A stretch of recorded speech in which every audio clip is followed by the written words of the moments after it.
کو بھی اچھی طرح پتا ہے. اور ہمارے بالی ووڈ کے نرماتا نردیشک پاکستانی لڑکیوں کو فلمیں آفر کیوں کرتے ہیں وہ تو ہم جانتے ہیں نا, باقی لوگ تو جانتے نہیں. تو السلام علیکم مائی بیوٹیفل فرینڈس. آج کل پاکستانی اداکارائیں نہ صرف اپنی حدیں پار کر رہی ہیں بلکہ ملک کا نام بھی بدنام کرنے میں پیچھے نہیں.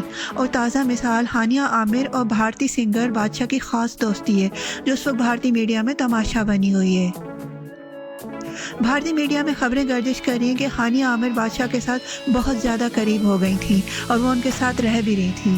بھارتی رپورٹرز بھی حیران ہیں کہ آخر پاکستانی اداکارائیں اپنی عزت اور ملک کا نام کیوں بھول جاتی ہیں.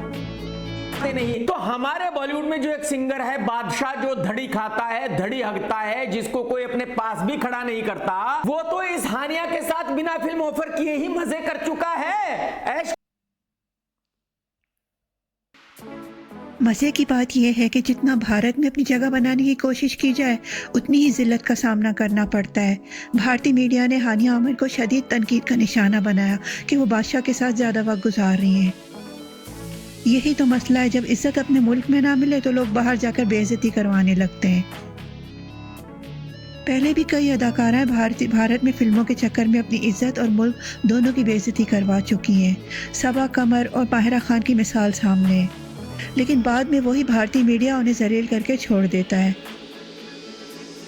یہ سچ ہے کہ بھارتی فلم انڈسٹری پاکستانی فنکاروں کو عزت نہیں دیتی بلکہ ان کا تماشا بنا کر چھوڑ دیتی ہے. آخر پاکستانی اداکارائیں اپنی کلاس اور عزت کو کیوں بھول جاتی ہیں؟ بھارتی میڈیا نے کبھی بھی پاکستانی فنکاروں کو مکمل قبول نہیں کیا.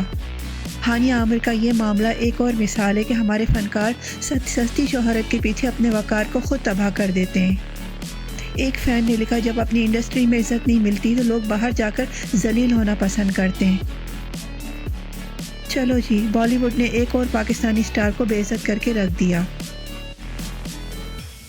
کیا ہانیہ عامر کو بھارت میں اپنی عزت گنوانی چاہیے تھی؟ کیا پاکستانی فنکاروں کو اپنے ملک میں رہ کر کام کرنا چاہیے یا باہر جا کر بے عزتی کروانا چاہیے؟ کمنٹس میں اپنی رائے دیں. ویڈیو کو لائک کریں, شیئر کریں اور مزید اپڈیٹس کے لیے چینل کو سبسکرائب کریں.